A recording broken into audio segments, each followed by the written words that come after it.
जय हिंद साथियों।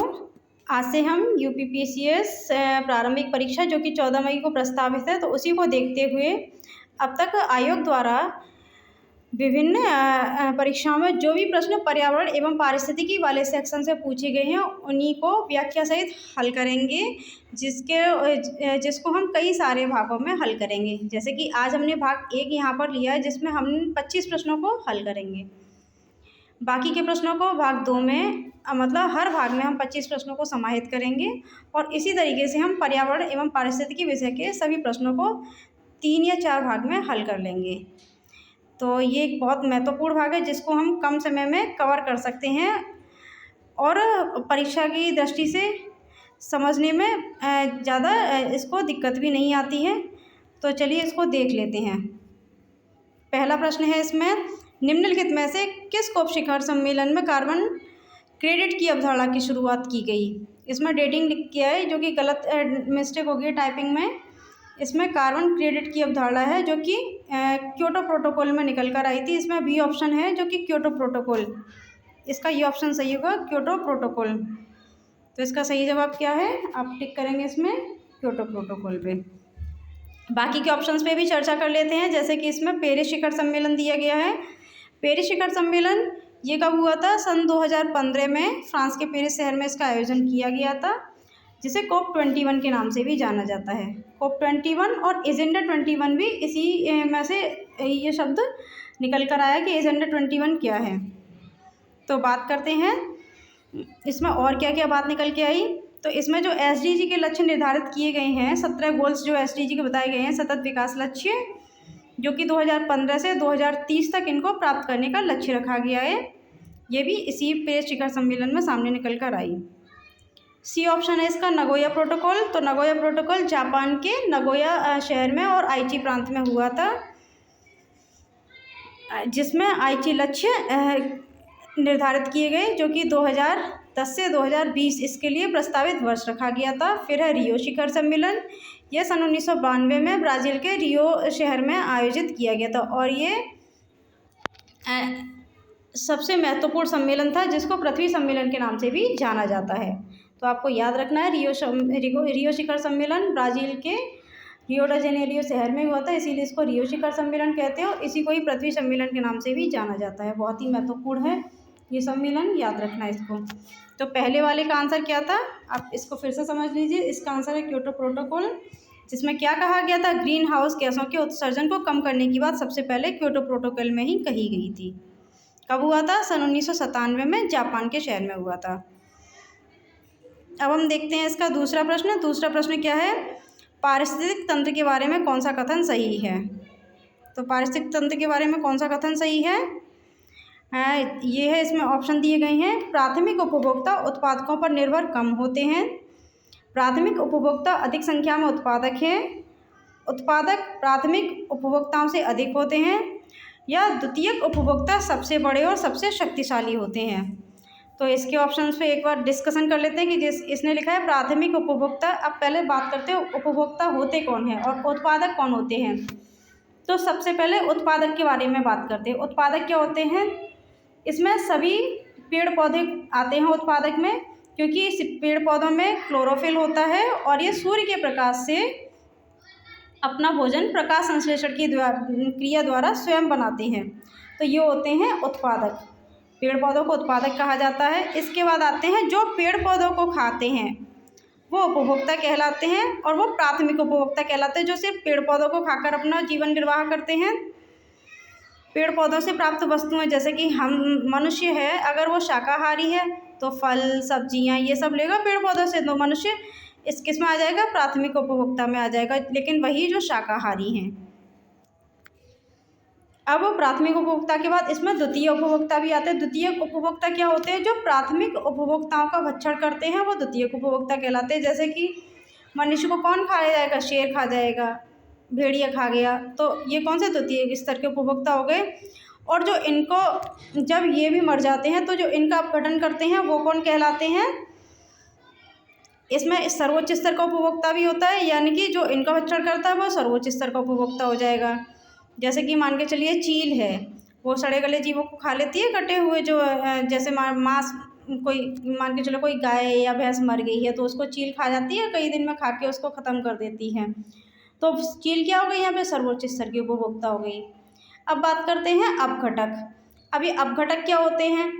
अपघटक ऐसे जीव होते हैं, सूक्ष्म जीव होते हैं, जीव नहीं कहेंगे, ऐसे सूक्ष्म जीव होते हैं जैसे कि शैवाल आ गया, इसमें जीवाणु आ गए, कवक आ गए, जो क्या करते हैं, सड़ी गली चीज़ों के ऊपर उगते हैं और उनमें जो भी खनिज पदार्थ हैं उनको अपनी रासायनिक क्रिया के द्वारा किस में मिला देते हैं, भूमि के अंदर मिला देते हैं उसकी खनिज पदार्थों को। तो वो अपघटन करते हैं यानी कि रासायनिक पदार्थों का, तो ये कहलाते हैं अपघटक। तो अब लौट के आते हैं हम पॉइंट पे कि हमारा क्वेश्चन था प्राथमिक उपभोक्ता उत्पादकों पर निर्भर कम होते हैं। तो प्राथमिक उपभोक्ता मान के चलिए यहाँ पे मनुष्य है। क्या मनुष्य पेड़ पौधों पर निर्भर नहीं है? उत्पादक कौन हो गए? पेड़ पौधे। तो मनुष्य तो पेड़ पौधों पर, मनुष्य को पूरा भोजन कहाँ से मिलता है? पेड़ पौधों से ही मिलता है भाई। क्या वो मांस पे ही केवल डिपेंड रह सकता है? नहीं। तो मनुष्य उत्पादक पर सबसे ज़्यादा निर्भर है, तो पहला कथन गलत हो गया। अब दूसरा ऑप्शन है प्राथमिक उपभोक्ता अधिक संख्या में उत्पादक हैं। क्या प्राथमिक उपभोक्ता उत्पादक है? प्राथमिक उपभोक्ता जो हैं वो अपना भोजन स्वयं तो नहीं बनाते। अब उत्पादक तो किसे कहते हैं? हरे पेड़ पौधों को कहते हैं। तो ये कैसा हो गया? ये भी कथन असत्य हो गया। तीसरा क्वेश्चन है उत्पादक प्राथमिक उपभोक्ताओं से अधिक हैं, तो यही ऑप्शन इसमें सही हो जाएगा। उत्पादक यानी कि हरे पेड़ पौधे हो गए और ये प्राथमिक उपभोक्ताओं से अधिक होते हैं, यानी कि प्राथमिक उपभोक्ता जितने भी आप देख रहे होंगे कि इस संसार में पेड़ पौधे ज़्यादा हैं या जीवित प्राणी ज़्यादा हैं? आप खुद ही बताइए, क्योंकि अब आप देखिए ऊर्जा जो है प्रत्येक स्तर पर घटती जाती है, तो उत्पादक ज़्यादा हुए कि नहीं हुए? तो उत्पादक ज़्यादा है, तो इसका कौन सा आंसर सही हो जाएगा? ऑप्शन सी इसमें करेक्ट हो जाएगा। फिर इसका अगला ऑप्शन है द्वितीय उपभोक्ता सबसे बड़े और सबसे शक्तिशाली होते हैं। इसमें लिखा है द्वितीय उपभोक्ता सबसे बड़े और सबसे शक्तिशाली होते हैं। नहीं, मैंने अभी आपको बताया था द्वितीय उपभोक्ता से भी ऊपर कौन आता है? सर्वोच्च उपभोक्ता आते हैं, जो कि क्या करते हैं, वो द्वितीय स्तर के जो उपभोक्ता होते हैं उनका भक्षण करते हैं, यानी कि उनको खाते हैं। तो इसका कौन सा सही हुआ? ऑप्शन सी वाला। अब मैंने पारिस्थितिक तंत्र बताया था, तो चलो इसके जरा इस टॉपिक इसको भी डिस्कशन कर लेते हैं कि पारिस्थितिक तंत्र क्या है। तो पारिस्थितिक तंत्र के बारे में और जान लेते हैं जरा। पारिस्थितिक तंत्र यानी कि ऐसा तंत्र जो कि सजीव घटकों और निर्जीव घटकों से मिलके बना है। अब आप कहोगे मैंने बहुत सरल भाषा में बताया सजीव घटक और निर्जीव घटक। सजीव घटक की बात करें तो जैविक घटक आ जाएंगे इसमें, और निर्जीव घटक कहें तो इसमें अजैविक घटक आ जाएंगे। यानी कि ऐसा तंत्र जो कि किस किस से मिलके बना है? एक तो इसमें हो गए जैविक घटक। कौन से घटक हो गए इसमें? जैविक घटक हो गए इसमें। और दूसरा क्या हो गया, किस किस से मिलकर बना है? अजैविक। तो एक हो गए इसमें अजैविक घटक। मैंने अब जैविक को अभी क्या बताया था कि जैविक यानी कि जिसमें जीवन है, तो वो हो गए सजीव घटक, और जो निर्जीव होते हैं वो अजैविक घटक हो गए। अब जैविक जीवन किस में है? पेड़ पौधों में है, मनुष्य में है, पक्षी है, जानवर हैं, ये सब जीवन है इन सभी में, तो ये सब जैविक घटक कहलाएंगे। जो भी सांस लेते हैं ये सब जैविक घटक हो गए, कीड़े मकोड़े। अब अजैविक घटक की अगर बात करें तो अजैविक घटक कौन हो गए? जैसे कि अजैविक घटक में आ जाएगा यहाँ से आपका सूर्य का प्रकाश है, अजैविक घटक हो गया। मिट्टी है, पानी है, हवा है, तापमान है, आर्द्रता है, ये सब किस में आएंगे? अजैविक घटक। निर्जीव है ये सब। तो अगर ये जो इन सब के द्वारा मिलकर पारिस्थितिक तंत्र का निर्माण होता है, और पारिस्थितिक तंत्र कैसा है? स्थिर नहीं है, याद रखिएगा अगर कभी क्वेश्चन आए। ये हमेशा गतिशील रहता है, यानी कि इसमें उत्पादकों की संख्या भी स्थिर नहीं है, जीव जंतुओं की संख्या भी परिवर्तित रहती है। और अब बात करें तो अजैविक घटक में भी क्या, अजैविक घटक भी कैसे हैं? परिवर्तनशील रहते हैं। कहीं पे जलवायु जो है बदलती रहती है कि नहीं बदलती रहती है हमेशा, हर 30-40। अब जैसे हमारी जलवायु में कितना परिवर्तन हो गया, तापमान बढ़ गया है कि नहीं बढ़ गया हमारी पृथ्वी का। तो पारिस्थितिक तंत्र एक कैसी अस्थिर है, यानी कि गतिशील है। इस पर भी आप समझ लीजिए। चलिए अगला क्वेश्चन देख लेते हैं। सुपोषण के संदर्भ में निम्नलिखित में से कौन सा कथन सत्य है? सबसे पहले अब इसी सुपोषण पे ही चर्चा कर लेते हैं कि सुपोषण क्या है। तो सुपोषण क्या है? ध्यान से समझिएगा मेरी बात को। सुपोषण किसे कहते हैं? सु यानी कि अच्छा, पोषण यानी कि जिसको अच्छा न्यूट्रिशन मिले, जिसको अच्छा भोजन मिले। तो सुपोषण से क्या होगा? अच्छा भोजन मिलेगा तो वहाँ पे क्या, जीवों की संख्या बढ़ेगी। सुपोषण यानी कि जिसमें क्या क्या उपलब्ध होंगे? खनिज पदार्थ कैसी मात्रा में होंगे? ज़्यादा मात्रा में होंगे, तभी तो उसे सुपोषित कहेंगे कि नहीं कहेंगे। तो यहीं से अर्थ थोड़ा शब्दों से लेके चलिए तो थोड़ा अच्छा समझना भी आसान हो जाएगा आपके लिए। तो अगर बात करते हैं सुपोषण की, तो अगर किसी जलीय निकाय में, जलीय निकाय की बात करें, जैसे झील हो गया, तालाब हो गया या नदी, मान के चलिए, नदी तो वैसे बड़ा हो जाएगी, का नदी कहना बड़ा हो जाएगा, छोटी नदी की बात कर लेते हैं। तो हम झील की बात कर रहे हैं, झील या तालाब में लेके मान के चलिए। अगर किसी झील या तालाब में किसी ऐसे खेत से पानी आ रहा है, मान के चलिए, जिस खेत में क्या उर्वरक का ज़्यादा मात्रा में प्रयोग किया गया था, तो जहाँ पे उर्वरक में क्या होते हैं, नाइट्रोजन और फास्फोरस की मात्रा ज़्यादा होती है। तो अगर वही बरसात के मतलब बरसात हुई तो वो पानी खेत का बह के कैसे भी करके उस झील या तालाब में मिल रहा है, तो उस झील के तालाब के पानी में किसकी अधिकता हो जाएगी? खनिज पदार्थों की अधिकता होगी, नाइट्रोजन भी मिल गया, फास्फोरस भी मिल गया। तो जब इन खनिज पदार्थों की अधिकता हुई तो तालाब में क्या होगा? उसमें जो काई थी, एल्गी थे, वो क्या करेंगे? और तेज़ी संख्या में बढ़ने लगेंगे। क्या करने लगेंगे? वो और तेज़ी संख्या में बढ़ने लगेंगे। यानी कि जब किसी जलीय निकाय में खनिज पदार्थों की मात्रा बढ़ने से उसमें जो जलीय पौधे होते हैं वो ज़्यादा संख्या में वृद्धि करने लगते हैं। उनकी वृद्धि बढ़ेगी कि नहीं बढ़ेगी? ग्रोथ बढ़ेगी। जब उनको पोषण ज़्यादा मिलेगा तो और ज़्यादा जल्दी जल्दी पूरे तालाब को वो कवर कर लेंगे। और ऐसा आपने देखा भी होगा कि एक तालाब में जैसे कि जलकुंभी होती है, पूरे तालाब को ही ढक लेती है, तालाब ही नहीं दिखाई देता। तो इसी को कहते हैं सुपोषण, यानी कि जलकुंभी का पूरी तालाब को ढक लेना। अब इससे होगा क्या? तो अब इसमें एल्गी की मात्रा तो बढ़ती जा रही है, शैवाल की मात्रा बढ़ रही है, काई बढ़ रही है इसमें। तो इसने जो झील के अंदर जो तालाब के अंदर जो जीव जंतु रह रहे थे उसमें जो भी, वो भी तो ऑक्सीजन का प्रयोग करेंगे, तो उनके लिए ऑक्सीजन की मात्रा घटेगी कि नहीं घटेगी? तो यानी कि जल में घुली हुई ऑक्सीजन की मात्रा कम हो रही है, तो ऑक्सीजन सुपोषण से ऑक्सीजन की मात्रा में कमी आई कि नहीं आई? और ये किस में होती है पोषण की घटना? जलीय निकाय में, मैंने आपको बताया ही। तो अब इसके ऑप्शन को देख, हाँ इसमें पहले, हाँ एक इसमें दो टर्म और निकल के आते हैं, ऑक्सीजन डिमांड और एक होता है गुलित ऑक्सीजन डिमांड। तो ऑक्सीजन डिमांड, तो जैसे कि हाँ, जब एक शब्द इसमें एल्गल ब्लूम और बताऊँ मैं आपको ज़रा क्या होता है। मैंने बताया था कि जब जलीय निकाय में जब खनिज पदार्थों की मात्रा अधिक हो जाती है तो एल्गी तेज़ी से वृद्धि करने लगते हैं, और जब एल्गी तेज़ी से वृद्धि करने लगते हैं तो इसी को कहते हैं एल्गल ब्लूम। तो पेपर में क्वेश्चन पूछा जाता है कि एल्गल ब्लूम क्या है? तो जलीय निकाय में खनिज पदार्थों की मात्रा बढ़ने पर उसमें उपस्थित शैवालों की संख्या तेज़ी से बढ़ने लगती है, इसी को कहते हैं एल्गल ब्लूम।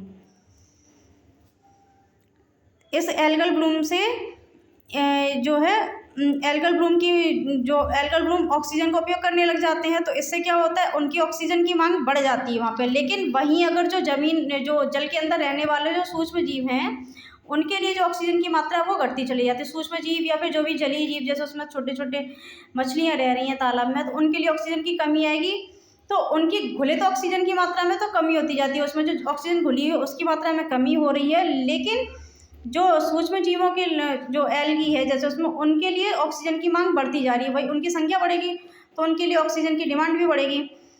तो यहीं से अब इसको समझ लीजिए कि ऑक्सीजन की मांग बढ़ती है लेकिन घुली हुई ऑक्सीजन की मांग वो कम होती चली जाती है सुपोषण से।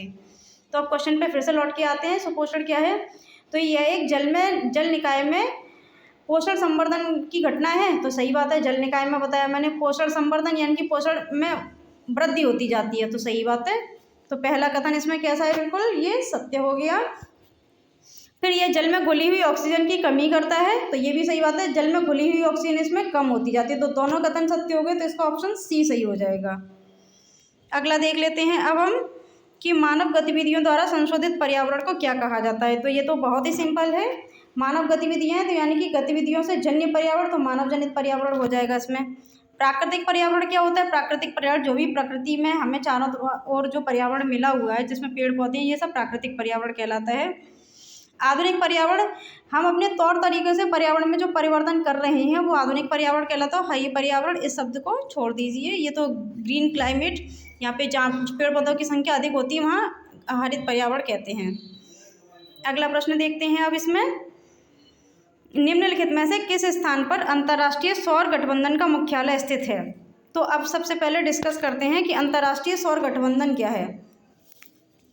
अंतर्राष्ट्रीय सौर गठबंधन ये इसमें कर्क रेखा और भूमध्य रेखा के बीच में जो भी देश हैं वो देश इसमें आते हैं। उन देशों ने अंतर्राष्ट्रीय सौर गठबंधन में क्या है सदस्यता ग्रहण की हुई है और इसे भारत और फ्रांस ने मिलकर शुरू किया था।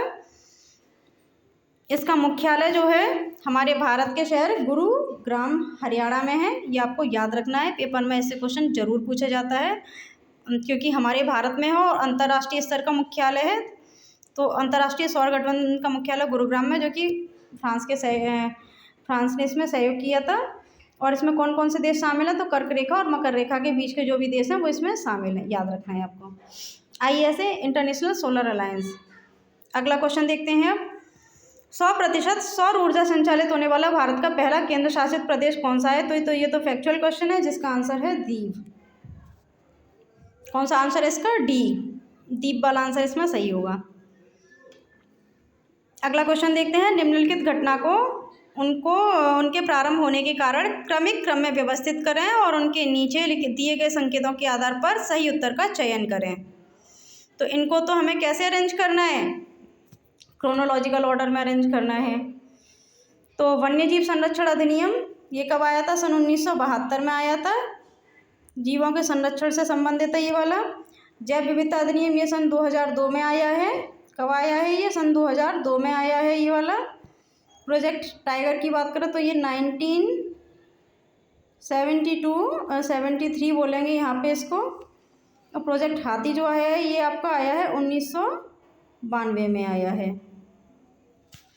तो ये हो गए हमारे चारों ऑप्शन। अब इसमें देख लीजिए, इसको ऑर्डर में अरेंज करना है। सबसे पहले इसमें कौन सा आया है, तो वन्यजीव संरक्षण अधिनियम फर्स्ट इसमें दिया हुआ, उसके बाद प्रोजेक्ट टाइगर आया है, 1 के बाद 3rd आ गया। अब हमें आंसर वैसे मिल चुका है 2nd वाला।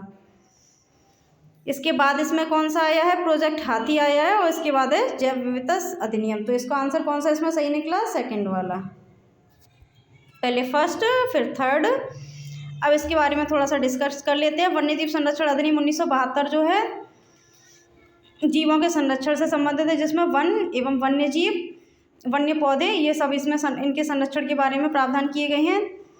जैव विविधता अधिनियम यानी कि जैव विविधता को संरक्षण करने के लिए सन 2002 में से लाया गया था। प्रोजेक्ट टाइगर की बात करें तो देखिए, हमारे देश में सबसे पहले एक बात पूछती हूँ कि अच्छा ये बताइए, टाइगर को जो है नेशनल एनिमल कब डिक्लेयर किया गया था। तो टाइगर को नेशनल एनिमल जो है सन 1951 में डिक्लेयर किया गया था। ये अच्छा क्वेश्चन है, इसे याद रखिएगा।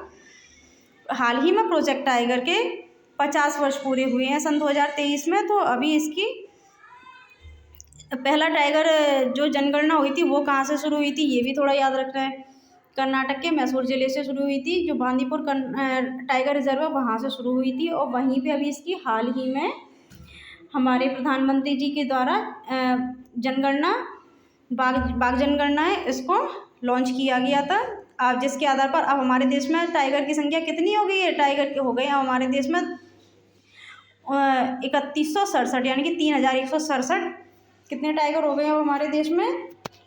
वर्तमान में 3167 टाइगर हो चुके हैं, यानी कि इसमें बढ़त हुई है। कितने की बढ़त हुई है, तो 200 टाइगर अब इसमें बढ़ गए हैं। कितने टाइगर बढ़ गए हैं, 200। तो पहले कितने थे, पहले थे 2967, अब कितने बढ़ गए हैं, 267। तो अब वर्तमान में टाइगर की संख्या याद रखनी है आपको। अब बात करते हैं प्रोजेक्ट। अच्छा, टाइगर डे कब मनाया जाता है। टाइगर डे जो है कब मनाया जाता है, ये 29 जुलाई को मनाया जाता है।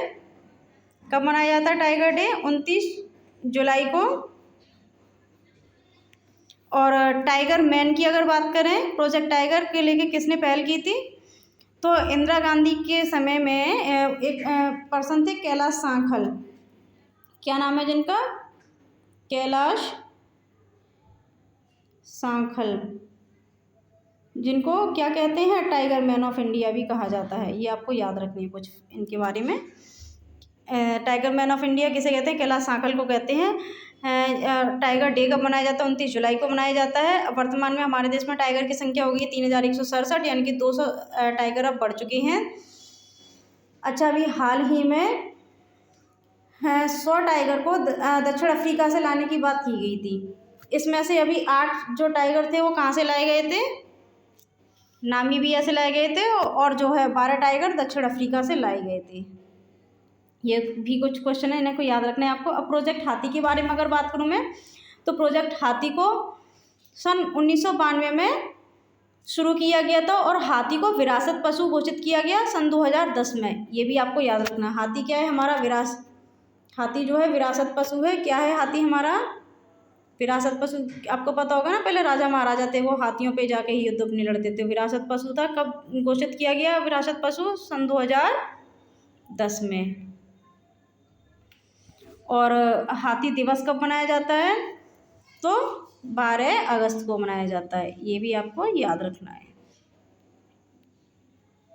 तो जितने भी क्वेश्चन बन सकते थे इसमें से मैंने आपको बता दिए हैं। और प्रोजेक्ट हाथी के कितने वर्ष पूरे हो गए हैं? 30 वर्ष पूरे हो चुके हैं लगभग 2023 में। तो इसीलिए असम के काजीरंगा नेशनल पार्क में अभी हमारी राष्ट्रपति महोदया श्रीमती द्रौपदी मुर्मू जी के द्वारा 2 दिवसीय क्या गज उत्सव का आयोजन भी किया गया था। आपको ये क्वेश्चन भी याद रखना है, क्योंकि गज उत्सव को लेकर पेपर में क्वेश्चन पूछा जा सकता है। ये तो इम्पोर्टेंट क्वेश्चन है। अगले प्रश्न की बात कर लेते हैं अब हम, कि भारत में प्रोजेक्ट टाइगर कब लॉन्च किया गया? अभी मैंने ऊपर सब बता दिया है, तो इसका आंसर क्या हो जाएगा? इसमें वैसे तो 1973 बताया था मैंने, अब लॉन्च 1973 में किया गया था। 1972 में क्या हुआ था? इस अधिनियमित किया गया था, यानी कि इसको नियम बनाया गया था। अधिनियम में 1972 में हुआ था। 1972 में लिख देती हूँ मैं, अधिनियमित किया गया था इसको।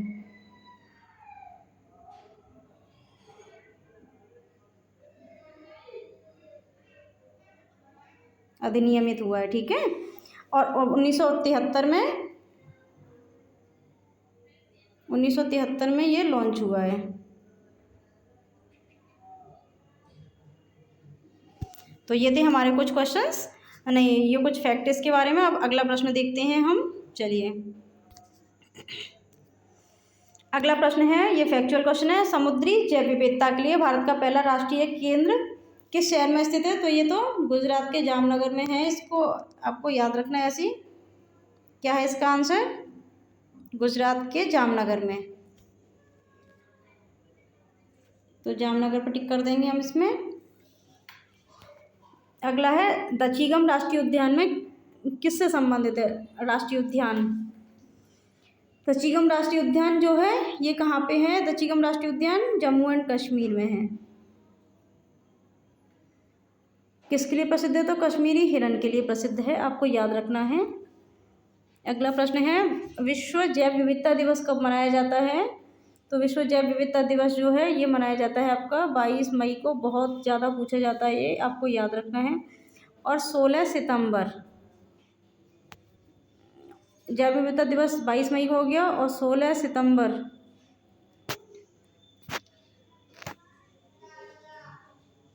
16 सितंबर को हम ओजोन दिवस मनाते हैं। क्या मनाते हैं हम इस दिन? Ozone day.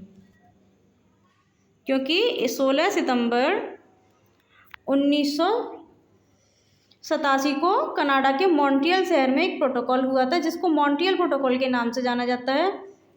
और इसमें क्या हुआ था कि ओजोन परत को जो भी पदार्थ या नुकसान पहुंचा रहे हैं उनकी पहचान करने की बात की गई थी, जिसको बाध्यकारी माना जाता है।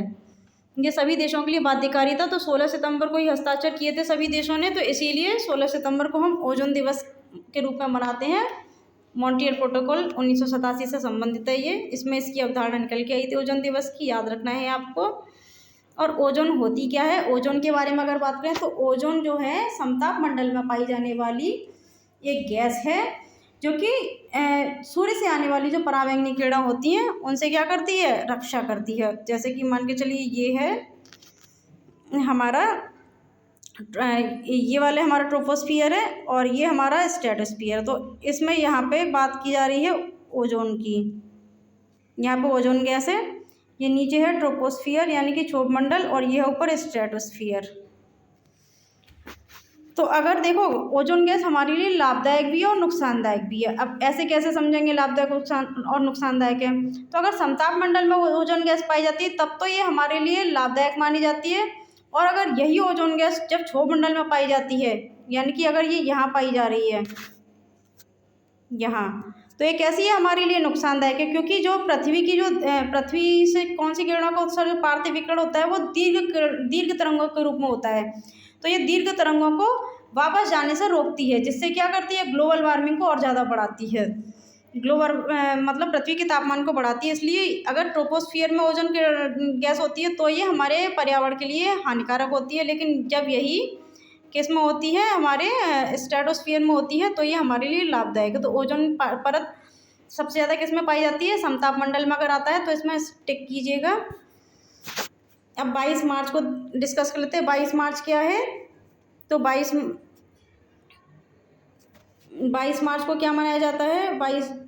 22 मार्च को मनाया जाता है विश्व जल दिवस।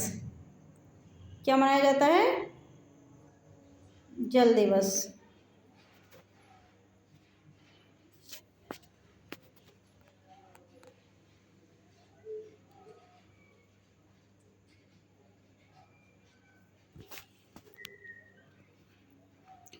तीस जून और 16 अप्रैल यहाँ पे नहीं है ऑप्शंस में कुछ भी, तो हम आगे जैसे आएंगे क्वेश्चन वैसे ही डिस्कस करते चलेंगे।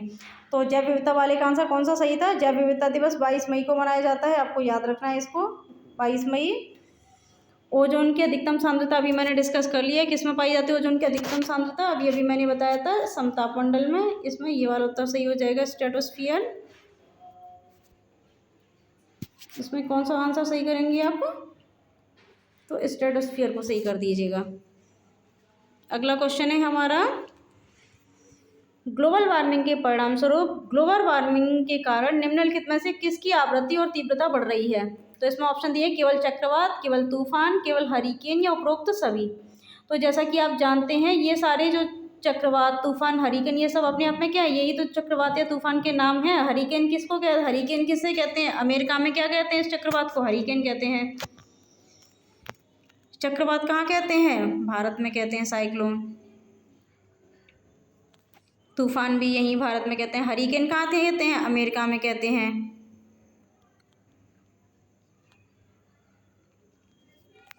और विली विली कहाँ कहते हैं? ऑस्ट्रेलिया में कहा जाता है। चीन में क्या कहते हैं? टाइफून। मैक्सिको में क्या कहते हैं इसको? टॉर्नेडो। ये कुछ नाम हैं जो कि अलग अलग देशों में अलग अलग नाम है इनके।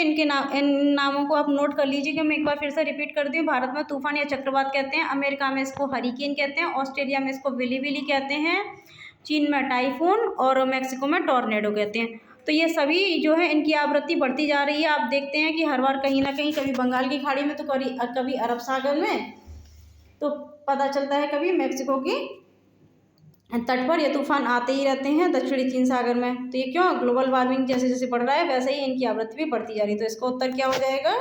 सभी सही। अगला देखते हैं। अब अगला है क्वेश्चन हमारा, निम्नलिखित में से कौन सा स्वस्थानी यानी कि इन सीटू संरक्षण योजना का उदाहरण नहीं है? तो सबसे पहले बात करते हैं ये इन सीटू है क्या। इन सीटू का मतलब होता है कि किसी भी जीव का अगर संरक्षण किया जा रहा है तो वो जिस पर्यावरण में या फिर जिस प्राकृतिक आवास में रह रहा है उसको वहीं उसी जगह उसके चारों ओर उसको संरक्षित क्षेत्र बना दिया जाए, तो उसको कहते हैं इन सीटू। जैसे मान के चलिए कि आपके घर में आपके घर में मान के चलिए गाय रहती है, और उसी गाय को आप अपने घर में ही उसके लिए स्पेस को और बड़ा कर दें, उसका संरक्षण वहीं करने लग जाएं, तो ये क्या पद्धति हो गई? इन सीटू पद्धति हो गई। लेकिन आपने अपनी गाय को अपने घर से कहीं दूर जगह लेके वहाँ पे आप उसको रखने लगे, तो ये क्या हो गया? एक्स सीटू हो जाएगा। यानी कि जहाँ पे वो रह रही थी उसके आवास को आपने क्या कर दिया? बाहर पहुँचा दिया। तो इन सीटू का मतलब होता है कि किसी भी प्राकृतिक जीव जंतु का उसके जहाँ पे वो निवास कर रहा है उसी आवास में संरक्षण कर रहे हैं, तो इन सीटू इसको कंजर्वेशन बोलेंगे। और एक्स सीटू में अगर किसी जीव को उसके प्राकृतिक आवास से हटाकर कहीं अलग संरक्षित किया जाता है तो वो एक्स सीटू कंजर्वेशन कहलाता है। जैसे कि इन सीटू में क्या आ जाएगा? जैसे इसमें ये लिखे हैं बायोस्फीयर रिजर्व है, तो बायोस्फीयर रिजर्व इन सीटू में आता है। वानस्पतिक उद्यान बॉटनिकल गार्डन ये भी किस में आते हैं, इन सीटू में आ जाते हैं। राष्ट्रीय उद्यान ये किस में आते हैं, ये भी इन सीटू में आते हैं, नेशनल पार्क। और पवित्र उपवन ये किस में आ जाएगा, बताइए आप, तो ये एक्स सीटू में जाएगा। तो इसका उत्तर क्या हो जाएगा, पवित्र उपवन।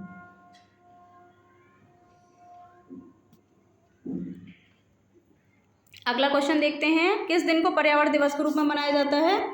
तो 5 जून को पर्यावरण दिवस के रूप में मनाया जाता है, याद रखना है आपको।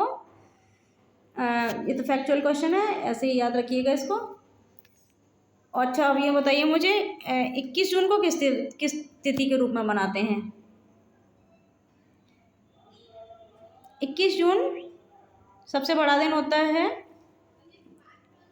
किस पे, कर्क रेखा पे, जिस दिन सूर्य की किरणें सबसे ज़्यादा समय तक रहती हैं, सबसे ज़्यादा देर तक कर्क रेखा पर चमकती हैं, इसीलिए कर्क रेखा पे 21 जून को सूर्य की किरणें ज़्यादा देर तक चमकती हैं, यानी कि दिन की अवधि लंबी होती है, इसीलिए 21 जून को योग दिवस मनाते हैं, आपको याद रखना है।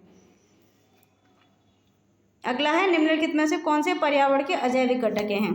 तो हम जैविक और अजैविक घटक को अभी प्रारंभ में डिस्कस कर चुके थे। जैविक यानी कि निर्जीव घटक, तो देखिए तापमान भी निर्जीव है, जल भी निर्जीव है और मिट्टी भी निर्जीव है, तीनों ही निर्जीव है, तो इसमें ऑप्शन क्या हो जाएगा, तीनों ही सही हैं। अब अगला क्वेश्चन है, बायोस्फीयर को निम्नलिखित में से किसके संपर्क के क्षेत्र के रूप में सबसे अच्छी तरह से प्रभावित किया जा सकता है। बायोस्फीयर में आपका देखिए वातावरण में आपका जलमंडल भी है, स्थलमंडल भी है, तो इसमें भी आपका क्या आंसर सही होगा, डी वाला 1 2 3। अगला क्वेश्चन है, निम्नलिखित में से कौन जैव संचय को अच्छी तरह से परिभाषित करता है। जैव संचय का अर्थ होता है कि एक ही जीव में किसी एक पदार्थ की मात्रा का बढ़ते चले जाना, ये कहलाता है जैव संचय। जैसे कि चलिए एक किसान अपने खेत में किसी रसायन का छिड़काव करता है, तो उस रसायन के छिड़काव को जो उस फसल पे किया गया है, उस फसल को आके उसमें कीड़े मकोड़े उस फसल को खाते हैं, पक्षी खाते हैं, तो उस फसल में क्या वो रसायन जा रहा है ना, तो उसके अंदर क्या हो रहा है, उस फसल का संचय हो रहा है, तो इसी को कहते हैं जैव संचय। तो जो क्या परिभाषित करता है कि प्रदूषक जो है श्रृंखला में कैसे प्रवेश करते हैं, यानी कि उसके अंदर जो संचय हुआ है वो कैसे संचय हुआ है, तो इसमें केवल यही है कि उसके श्रृंखला में प्रवेश कैसे हुआ। प्रदूषक यानी कि जो भी केमिकल्स पहुँचे हैं, केमिकल्स तो प्रदूषक ही हैं कहलाएंगे यहाँ पे, तो श्रृंखला में कैसे प्रवेश किया, इसको यही से समझ लेना है, बाकी ऑप्शंस इसमें नहीं है। अगला है, स्टॉकहोम सम्मेलन निम्नलिखित में से किसके साथ जुड़ी हुई एक वैश्विक संधि है। स्टॉकहोम सम्मेलन की अगर बात करें तो ये है आपकी, इसके ऑप्शन देख लेते हैं पहले। स्थायी कार्बनिक प्रदूषकों से पर्यावरण की रक्षा करना, हाइड्रोफ्लोरोकार्बन को चरणबद्ध तरीके से समाप्त करना, खतरनाक अपशिष्ट को सीमा पार आवाजाही पर नियंत्रण और उसका निपटान, और एक है जैव विविधता का सतत सदुपयोग करना। तो स्टॉकहोम सम्मेलन क्यों किया गया था, सन 1972 में स्टॉकहोम सम्मेलन आयोजित किया गया था, जिसके 20 साल बाद ही जो है क्या आया था, रियो डी जेनेरियो में हुआ था अर्थ समिट, इसी स्टॉकहोम सम्मेलन के 20 साल बाद ही आयोजित किया गया था। तो आप इसमें क्या हुआ था, जैव विविधता का सतत सदुपयोग, इसका उत्तर ये वाला सही होगा। और ये जो है ना हाइड्रोफ्लोरोकार्बन को चरणबद्ध तरीके से ख़त्म करना, ये किससे संबंधित है, किगाली संशोधन से। किससे संबंधित है, किगाली वाले से, याद रखना है। किगाली कब हुआ था, 2016 में। और ये है खतरनाक अपशिष्ट की सीमा पार आवाजाही पर नियंत्रण और निपटान, ये खैर नहीं है इसमें, इसको छोड़ दीजिए। इसका आंसर बस जैव विविधता का सतत उपयोग है, स्टॉकहोम सम्मेलन वाले का, वो आपको याद रखना है। अब देखते हैं भारत का पहला राष्ट्रीय समुद्री पार्क कौन सा है। तो पहले की बात कर रहे हैं यहाँ पे, जो है राष्ट्रीय उद्यान कच्छ की घाटी, जो कहाँ पे, गुजरात में है। फिर है लॉयन टेल्ड मकाक निम्नलिखित में से किस क्षेत्र में पाया जाता है। लॉयन टेल्ड मकाक जो है पश्चिमी घाट में पाया जाता है, आपको याद रखना है। अगला हम देखते हैं, यदि हम पारिस्थितिक तंत्र से अपघटकों को पूरी तरह से हटा दें तो किसकी कार्य प्रणाली पर प्रतिकूल प्रभाव पड़ेगा। मैंने अपघटकों को आपको बताया था कि अपघटक क्या करते हैं कि जो भी जीव जो मर गए हैं, मृत हो चुके हैं, उनके शरीर में जो भी खनिज पदार्थ हैं वो मिट्टी में कौन मिलाता है, तो अपघटक मिलाते हैं। तो खनिज पदार्थों का ही तो अपघटन करते हैं अपघटक। तो इससे क्या होगा, अगर ये अपघटक ही खत्म हो जाएंगे तो खनिज जो गतिविधि है वही अवरुद्ध हो जाएगी। ये वाला आंसर सही हो जाएगा इसमें। अगला प्रश्न देखते हैं, निम्नलिखित में से कौन सी खाद्य श्रृंखला है। ऑप्शन दिए गए, घास, गिरगिट, कीट, पक्षी। घास, लोमड़ी, खरगोश, पक्षी। पादप प्लवक, जंतु प्लवक, मछली। गिरे हुए पत्ते, बैक्टीरिया, कीट, लार्वा, कीड़े का बच्चा। तो सबसे पहले हम खाद्य श्रृंखला की बात कर लेते हैं। खाद्य श्रृंखला क्या होती है। खाद्य श्रृंखला में मैंने आपको बताया था, जैसे कि अभी पहले पारिस्थितिक तंत्र में मैंने आपको बताया था, वो उत्पादक थे, उपभोक्ता थे, फिर अपघटक आए थे। खाद्य श्रृंखला में भी क्या होता है कि सबसे पहले छोटा जीव होता है, जैसे कि उत्पादक हो गया। उत्पादक को कौन खाते हैं, उपभोक्ता खाते हैं, और उपभोक्ता को कौन नष्ट करता है, बाद में अपघटक। तो ये जो एक क्रम होता है, इसी क्रम को क्या कहते हैं, खाद्य श्रृंखला कहते हैं। पहले एक, जैसे मैंने बताया कि उत्पादक इसमें आपको दिख रहा है, घास भी है, पादप प्लवक भी है, हरे पत्ते भी हैं, तो तीनों ही हो गए इसमें। अब घास को गिरगिट ने खाया, गिरगिट को कीट, और कीट को पक्षी। तो गिरगिट और कीट, देखो कीट घास भी खाते हैं कुछ कीट, और गिरगिट भी घास खाती है। तो हमें इसको देखना है जो एक दूसरे के समानांतर ना हो, समानांतर नहीं लेना, हमें उससे उच्च स्तर का देखना होता है। मतलब इसमें उत्पादक, फिर प्राथमिक उपभोक्ता आना चाहिए जो कि उत्पादक को खाएं। प्राथमिक उपभोक्ता के बाद आएगा द्वितीयक उपभोक्ता। द्वितीयक उपभोक्ता कौन होंगे, जो प्राथमिक उपभोक्ता का भक्षण करेंगे, और जो द्वितीयक उपभोक्ता का भक्षण करेंगे वो होंगे सर्वोच्च स्तर के उपभोक्ता। यानी कि उपभोक्ता की 3 कैटेगरी होगी, प्राथमिक स्तर के, द्वितीयक स्तर के और तृतीयक स्तर के, जिसको कहते हैं सर्वोच्च स्तर के उपभोक्ता। और इन सबका भक्षण बाद में कौन करता है, कौन इसको मिट्टी में लाता है, तो अपघटक। इन सबको एक क्रमबद्ध जो चैन होती है, इसी को चैन को ही कहते हैं, फूड चैन को है खाद्य श्रृंखला। तो इसमें देखिए गिरगिट और कीट यहाँ पे नहीं बनेगा, लोमड़ी और खरगोश यहाँ पे ये भी नहीं बनेगा, क्योंकि लोमड़ी, खरगोश, पक्षी, लोमड़ी क्या है, मांसाहारी हो जाएगी, यहाँ पे खरगोश पहले आना चाहिए था। गिरगिट कीट तो समानांतर हो ही रहते। अब इसमें देखिए पादप प्लवक, जो कि मान के चलिए किसी तालाब में पहले पौधों हैं, पौधों को किसने खाया है, पौधों में जंतु है, जो पौधे को जंतु खाते हैं, और जंतुओं को कौन खा जाती है, मछली खा जाती है। तो इसमें सी वाला ऑप्शन सी इसमें सही हो जाएगा।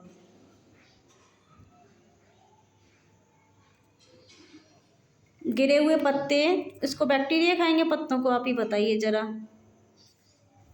तो जाने कितने दिन में वो ख़त्म हो पावे। और फिर बैक्टीरिया को कीड़े या लार्वा खाएंगे, लग ही नहीं रहा है। सही है, मैंने आपको बता ही दिया ना, समझा कि उत्पादक फिर उपभोक्ता आएंगे। उपभोक्ता यहाँ तो सूक्ष्म जीव आगे, यानी कि पहले ही अपघटक दे दिया है, तो वैसे ही गलत हो गया ये वाला। अगला देखते हैं, अंतर्राष्ट्रीय प्रकृति संरक्षण संघ, जो कि IUCN कहलाते हैं, international union conservation of nation द्वारा प्रकाशित रेड डाटा बुक में प्राकृतिक संसाधन की सूचियाँ शामिल हैं। तो यानी कि इसमें कौन सी सूची शामिल है, जैव विविधता हॉटस्पॉट में मौजूद स्थानीय पौधे और पशु प्रजातियां, संकटग्रस्त पादप और पशु प्रजातियां। देखिए रेड डाटा बुक की बात हो रही है। रेड डाटा बुक में क्या दिया है, रेड डाटा बुक में, रेड डाटा बुक कहती है संकटग्रस्त पादप और पशु प्रजातियां, इसका इसमें उल्लेख किया गया है। रेड डाटा बुक में जो भी जीव हैं विलुप्ति के कगार पे हैं, उनका संरक्षण करना है, यानी कि उनको लिस्टेड पहले किसमें किया गया है, रेड डाटा बुक में। तो इसका उत्तर हो जाएगा ये। अगला है, भारत के वन्य जीवन के संदर्भ में फ्लाइंग फॉक्स क्या है। फ्लाइंग फॉक्स एक चमगादड़ है, ये आपको ऐसे ही याद कर लेना है। अगला प्रश्न देखते हैं। देखिए हमने अब 25 प्रश्नों जो हैं आज हमारे भाग 1 के थे, हमने इन सबको एक एक करके देख लिया है। तो अगले 25 प्रश्नों को हम भाग 2 में कवर करेंगे, जिसकी वीडियो में हम कल अपलोड कर देंगे। आप हमारे साथ बने रहिएगा, जिससे कि हम पर्यावरण और पारिस्थितिकी प्रश्नों की श्रृंखला को पूरा कर सकें, और इससे संबंधित प्रश्नों को प्रीवियस ईयर में जो आए हुए प्रश्न हैं उससे अंदाज़ा लगा सकें कि परीक्षा में किस तरीके के प्रश्न पूछे जाते हैं। तो ये भाग हमारा कंप्लीट हो चुका है। कल मिलते हैं फिर से भाग 2 की वीडियो को देखने के लिए। तो हमारे साथ ज़रूर कनेक्टेड रहिएगा। तब तक के लिए धन्यवाद।